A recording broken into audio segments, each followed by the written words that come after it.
Tuko Lake Duluti, hifadhi ya msitu. Lake Duluti ndio kitu gani? Lake Duluti ni ziwa linalopatikana Arusha. Karibu kabisa na mjini. Unaweza ukafanya matembezi ya boat.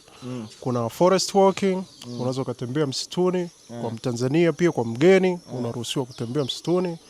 Tuna uvuvi pia wa kujifurahisha Duluti. Kwenye hili ziwa kuna samaki? Ndio, tuna samaki aina mbili. Tuna perege na kambale. Na hili ziwa liko chini ya nani? Liko chini ya hifadhi ya TFS, wakala wa misitu Tanzania. So karibuni sana guys. Okay. Asa hujataja kiingilio? Kiingilio ni shilingi 3,000 kwa Mtanzania. Kwa mgeni wa nje ni 30,000. Okay. Yeah. Kwenye boti ziko za bei tofauti, ila kwa Mtanzania ni 10,000, kwa mgeni ni kuanzia 30,000. Hapa tunapanda mtumbwi, mpenzi mtazamaji. Yes, mpenzi mtazamaji, tupo katika hii trip yetu ya kufanya utalii wa ndani ya Ziwa Duluti. Tunaweza kuona mandhari ya msitu ambao umehifadhiwa vizuri na mamlaka ya misitu TFS Tanzania. Tunavyoliona ile eneo lilitokana kwanza na mlima Meru. Baada ya ile eneo kulikuwa kuna mlima mdogo ambao mwisho wa siku ule mlima ulivyo erupt, ile eneo likazama. Sasa lilivyozama ikatokea mipasuko chini ya ardhi. Ndio mwisho wa siku maji yakaja juu, na kila mwaka huwa yanaongezeka.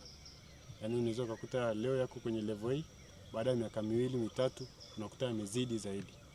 Lakini cha kustaajabisha ni kwamba haya maji hayana mto wowote unaotiririsha.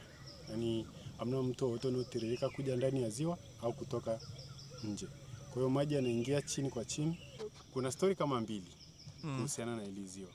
Lakini moja ni kwamba kulikuwa kuna mdada mmoja wa Kimeru ambaye ilitokea kwamba alichukuliwa na maji kutoka huko Meru huko, akaja akaletwa mpaka huko. Sasa mwisho wa siku yule dada alikuwa anaitwa Nunuti. Alikuwa anaitwa Nunuti. Kwa ile eneo likapata hilo jina kutokana na huyo binti wa Kimeru ambaye alikuwa anaitwa Nunuti. Sasa watu wakashindwa kuita Nunuti, wakawa wanaita Duluti. Okay.